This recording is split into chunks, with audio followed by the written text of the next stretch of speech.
ஏசாயா தீர்க்கதரிசியின் புஸ்தகம் 22ஆம் அதிகாரம். தரிசன பள்ளத்தாக்கின் பாரம். உன்னில் உள்ளவர்கள் எல்லாரும் வீடுகளின் மேல் ஏறுவதற்கு உனக்கு இப்பொழுது வந்தது என்ன? சந்தடிகளால் நிறைந்து ஆரவாரம் பண்ணி களி கூர்ந்திருந்த நகரமே, உன்னிடத்தில் கொலையுண்டவர்கள் பட்டயத்தால் கொலையுண்டதில்லை, யுத்தத்தில் செத்ததும் இல்லை. உன் அதிபதிகள் எல்லாரும் ஏகமாய் ஓடி அலைந்தும் வில் வீரரால் கட்டப்படுகிறார்கள். உன்னில் அகப்பட்ட யாவரும் தூரத்துக்கு ஓடியும் ஏகமாய் கட்டப்படுகிறார்கள். ஆகையால் என்னை நோக்கி பாராதேயுங்கள். என் ஜனமாகிய குமாரத்தி பாழாய் போனதின் நிமித்தம் மனம் கசந்து அழுவேன். எனக்கு ஆறுதல் சொல்ல வராதேயுங்கள் என்கிறேன். சேனைகளின் கர்த்தராகிய ஆண்டவராலே இது தரிசன பள்ளத்தாக்கிலே அமளியும் மிதியுங்குதலும் கலக்கமும் உள்ள நாளாயிருக்கிறது. இது அலங்கத்தை தகர்த்து பர்வதத்துக்கு நேரே ஆர்ப்பரிக்கும் நாளாயிருக்கிறது. ஏலாமியன் அம்பார தூணியை எடுத்து ரதங்களோடும் காலாட்களோடும் குதிரை வீரரோடும் வருகிறான். கீர் கேடகத்தை வெளிப்படுத்தும். மகா வடிவான உன் பள்ளத்தாக்குகள் ரதங்களால் நிரப்பப்படும்.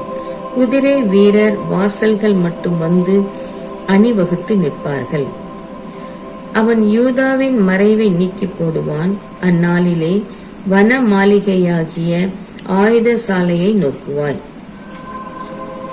நீங்கள் தாவீது நகரத்தின் இடிதல்கள் அநேகமாய் இருப்பதைக் கண்டு கீழ்குளத்து தண்ணீர்களை கட்டி வைத்து எருசலேமின் வீடுகளை எண்ணி அலங்கத்தை அரணிப்பாக்கும்படி வீடுகளை இடித்து 2 மதில்களுக்கு நடுவே பழைய குளத்து தண்ணீர்களுக்கு ஒரு அகழை உண்டு பண்ணுவீர்கள்.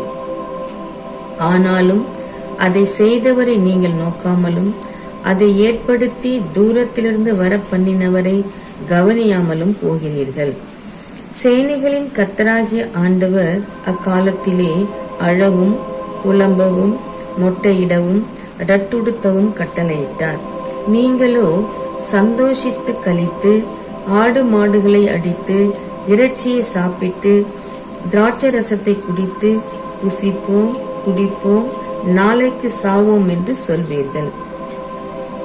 மெய்யாகவே நீங்கள் சாகும் மட்டும் இந்த அக்கிரமம் உங்களுக்கு நிவர்த்தியாவதில்லை என்று சேனைகளின் கர்த்தராகிய ஆண்டவர் சொல்லுகிறார் என்பது என் செவி கேட்கும்படி சேனைகளின் கர்த்தரால் தெரிவிக்கப்பட்டது.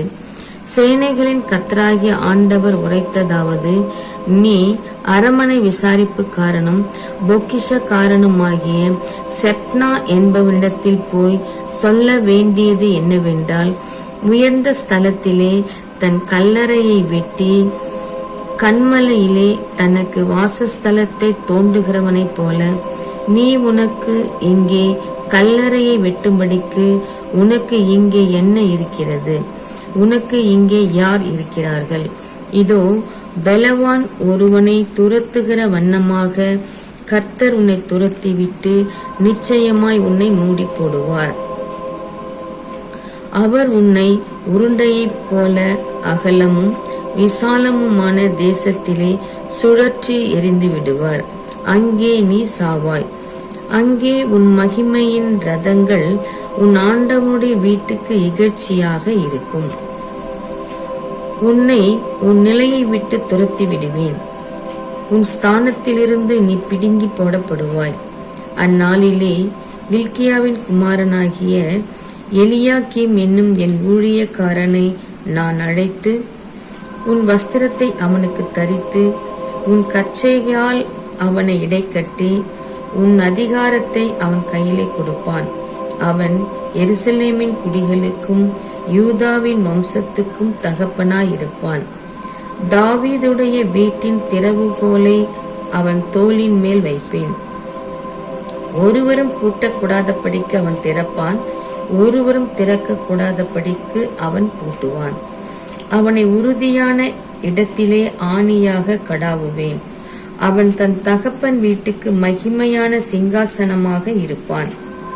அதின்மேல் அவன் தகப்பன் வம்சத்தாராகிய புத்திரர் பௌத்திரருடைய மகிமை அனைத்தையும் சிறிதும் பெரிதுமான சகல பான பாத்திரங்களையும் தூக்கி வைப்பார்கள். உறுதியான இடத்தில் கடாவப்பட்டிருந்த ஆணி அந்நாளிலே பிடுங்கப்பட்டு முறிந்து விழும். அப்பொழுது அதின்மேல் தொங்கின பாரம் அருந்து விழும் என்று சேனைகளின் கர்த்தர் உரைக்கிறார். கர்த்தரே இதை உரைத்தார் என்று சொல் என்றார்.